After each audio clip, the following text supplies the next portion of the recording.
పనంతా అయిన తర్వాత హమ్మయ్య! అని ఎప్పుడనుకుంటానంటే, ఇదిగోండి ఇలా లంచ్ బాక్స్ పెట్టేసిన తర్వాత కాసేపు అలా కూర్చుంటాననమాట. అప్పుడు హమ్మయ్య! పనంతా అయిందని అప్పుడు గమ్ముకుంటాను. అప్పటిదాకా మాత్రము కాళ్ళకి ఇంకా చక్రాలు గట్టుకున్నట్టు అటు తిరుగుతాను, ఇటు తిరుగుతాను.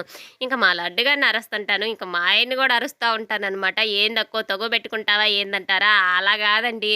వాళ్ళైతే మటుకు నిదానంగా చేస్తారనమాట. లేట్‌గా ఇంకా స్నానానికెళ్ళినా, ఇంకా టిఫిన్ దగ్గరికొచ్చినా లేట్‌గా వస్తారు. ఒక్కసారిగా ఇంక 8 అయిందంటే చాలు ఇంక నేనే లేట్ చేసినట్టు నా మీదకొచ్చేస్తారనమాట. "నువ్వెప్పుడూ లేటే లంచ్ బాక్స్ త్వరగా పెట్టేసేయొచ్చు గదా! చేసినప్పుడు అక్కడ పెట్టుకొని చూసుకుంటా ఉంటావా నువ్వు" అని చెప్పి ఇంక నా మీదకొస్తారు. ఇంకా అలా తెప్పించుకోవడం ఎందుకని చెప్పి నేనే ముందుగానే ఇంక అరుస్తా ఉంటాననమాట. "కానియండి, కానియండి" అని చెప్పి. ఇంక మా ఆయన స్నానం చేసి ఇంక దేవుడి దగ్గర దీపారాధన చేసి ఇంక టిఫిన్ దగ్గర కూర్చున్నాడనమాట. మా లడ్డుగాడు ఆల్రెడీ ఇంక టిఫిన్ తినేసి ఇంక స్కూలుకైతే బయలుదేరుతున్నాడు. వాడిని వదిలిపెట్టి రావాలి.